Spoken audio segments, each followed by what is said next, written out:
Hey, beautiful people. Joseph here. I know my setting here is a little bit different. I was just doing some water walking, and I wanted to make some videos. And one of them I wanted to make was talking about Gussapolooza. So this is my fourth year going to Gussapolooza. To give it to you real quick, the artists are abundant and extremely talented. So much so that I saw the Killers on Tuesday of last week, and then I saw most, I want to say 80%, 70% of the Gussapolooza bands, and the heart and soul of those Gussapolooza bands far surpassed what the Killers had to bring to the table. Nostalgia's great, um, but the heart and soul is so much more important when it comes to live music. And so, yeah, definitely want to resonate that independent live local music is the way to be, way to support. So I showed up on the Friday around 6 o'clock, and Bridget Eve, who I've seen before at the festival, was the first one up, and just happened to be with a friend of mine on guitar, like supporting her performance, and she did great. It was awesome.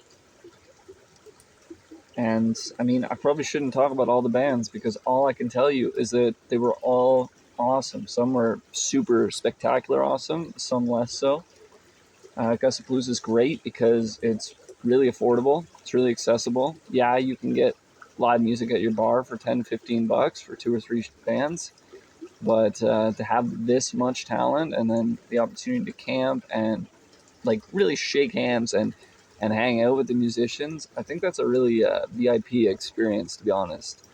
Like full on, like me hugging artists, like right as they get off the stage and stuff. Like you're not going to get that in many places. And then there's a fourth stage at Gussapalooza that's on after all the other ones, from like 1 a.m. to 4 in the morning. And so that, like, if you like like the party is real at Gussapalooza. You can bring in your own drinks, food, drugs, like water. Like they're not patting people down. At least they haven't the last 4 years. So I don't think they will next year. So that freedom to like really just exist and be yourself is fantastic.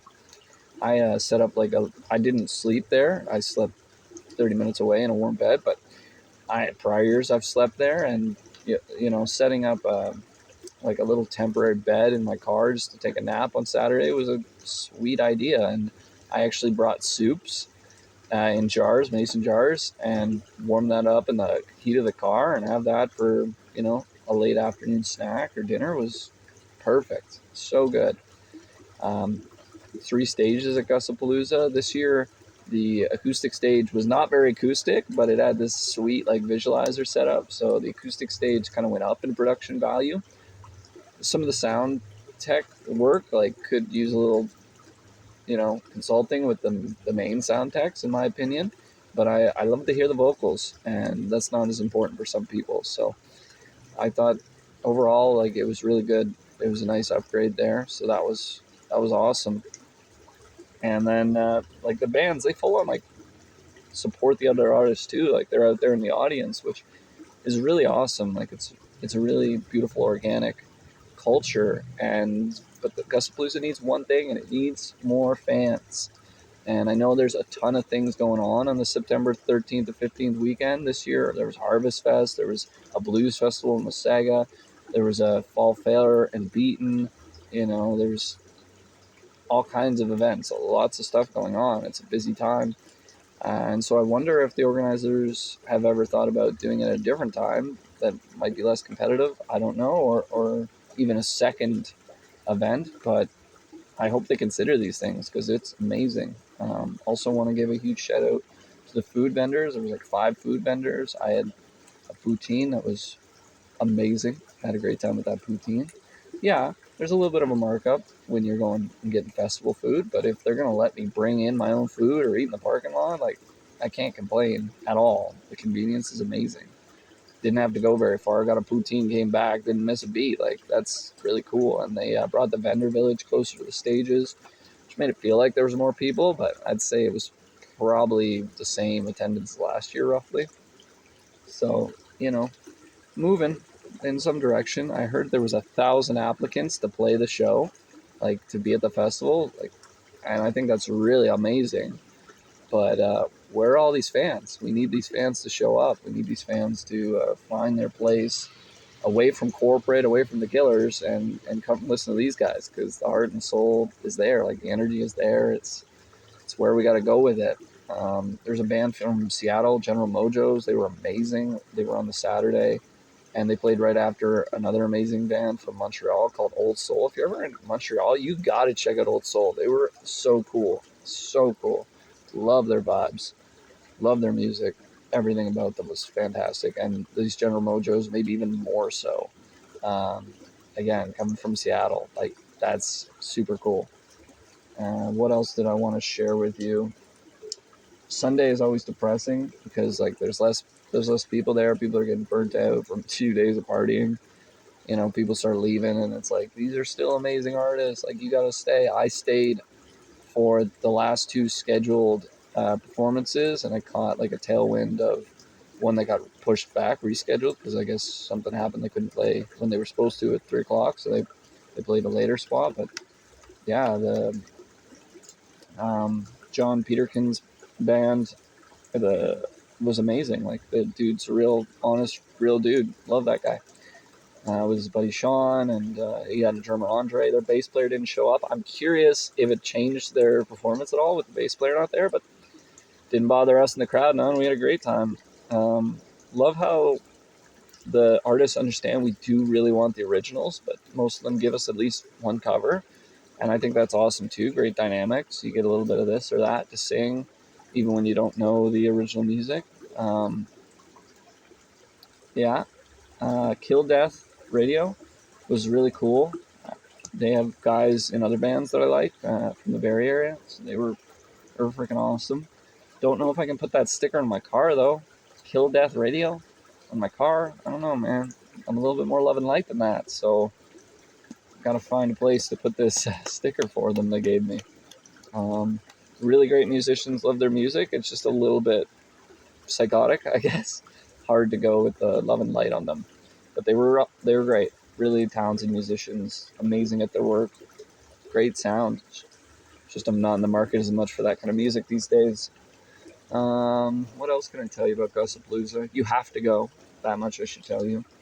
I do hope to continue promoting independent live music where I can, when I can. Deserves our love and respect. Unfortunate losers from Sudbury won the first Gussapolooza award. That was really cool to see. And since I'm up in North Bay, can't wait to find a chance to run into them again. They had a fantastic set. Really cool band. Um, yeah. Oh, another thing, the vendors. So I'm a spiritual dude, and sometimes I wear hippie clothes, and so some hippie clothes I've been looking for a while. I was like spiritual pants, and I found linen pants, and I tried them on, and I'm pretty excited about that. So, like for this festival to have those alternative things, it just kind of upped the value. Like I did, they also started doing more wellness, healing and wellness. So I did a yoga in the morning, and then a men's group. Men's work's powerful stuff. Like I wanted to write it off, like because I love healing with the ladies. But I think men's work's got some real value for us gentlemen to consider. So definitely check in on that. If you have any questions or you want any links or references to anything I'm saying here, please let me know. But otherwise, it was great to see all the friends I did see at Gussapolooza, and I can't wait to see more of my friends at Gussapolooza. Some way, somehow, it's just such a great time. Like, it's to the point where honestly, I might even just pay for people's tickets. Like I might just like promote it through my business, you know, like share and could win a ticket to Gussapalooza kind of stuff, because it is such a great time. If you come, you will have a great time. Whether you came any of the 3 days, you would have had a great time. Like I said, the Sunday a little bit slower, a little bit less exciting, but the bands were amazing. There was a band at 6 p.m. called Sydney Riley. I think she's based out of Barrie. Apparently, she was freaking awesome. Like, had a bunch of really amazing elements, and the main thing was the heart and the soul. Like, she even like ran out into the crowd at one point. It was very nice. And I also love the long sets. Like a lot of these bands, they don't get a chance to play 45-minute sets. So to give a band a chance to play a 45-minute set at a music festival on an epic stage, what could be better? But yeah, Sunday was definitely a little bit more like folksy, like country music vibe. But even still, really good time.